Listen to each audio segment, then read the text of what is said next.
afternoon. I am Alicia Pickens Smith, and today we're going to be talking about initiatives and referendums. My goal is to give you basic definitions of the two, and then I'm going to explain to you how initiatives and referendums are created, and I'm going to compare and contrast an initiative to a referendum. So, to start off, I want you to know that an initiative is a process that enables citizens to propose statutes or, in some states, constitutional amendments.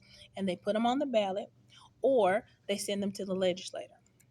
So, with that being said, not just anyone can draft a law and submit it, it requires sufficient backing that usually goes through a certain number of supporting signatures from registered voters.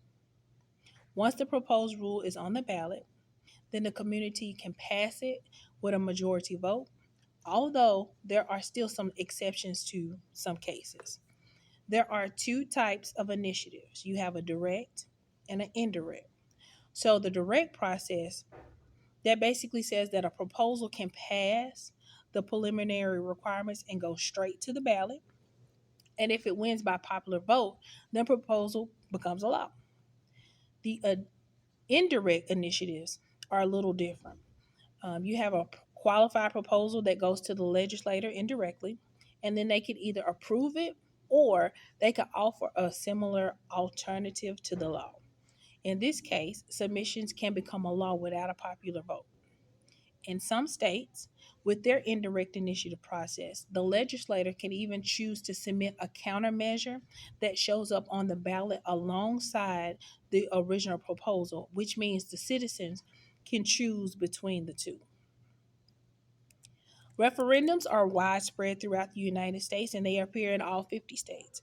They're usually less controversial and more likely to be voted on and approved by an electorate than the initiatives are. In a referendum, the legislator refers to a law as a public for a rejection or approval through a vote. So, a few pros and cons of both. There are several advantages to initiatives. An initiative can act on controversial issues, and initiatives also allow for a direct democracy to occur. So, there are several disadvantages of initiatives that you also have to consider.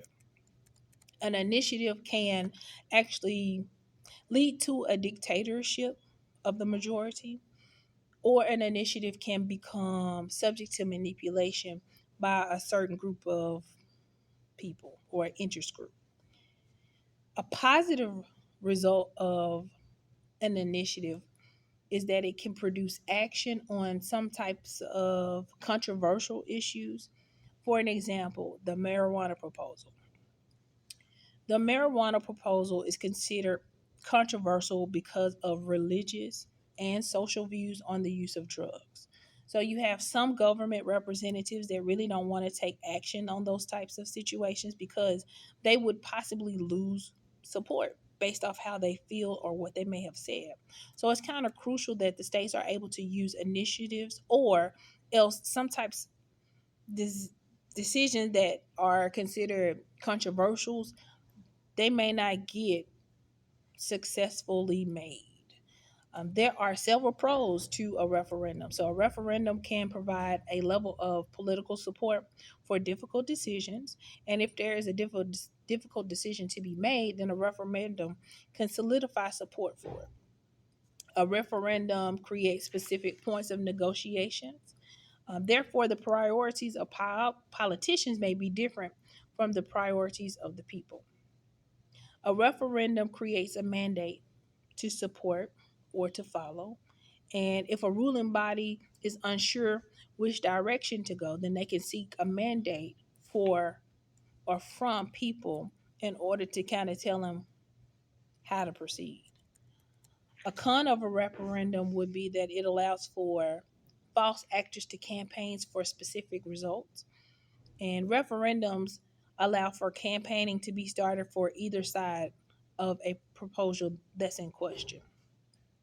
So a referendum can kind of cause division.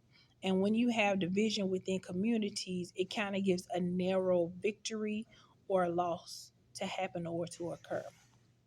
So, as it relates to the Arizona Constitution, Arizona allows initiatives and referendums. The initiative, referendum, and recall were part of the state's constitution from its entry into the Union in 1912.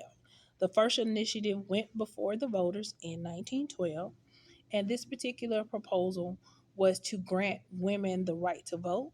It was approved with a 68% in favor. 2 years later, there was a total of 15 initiatives that qualified for the Arizona ballot, and that was the most in a single year for that particular state.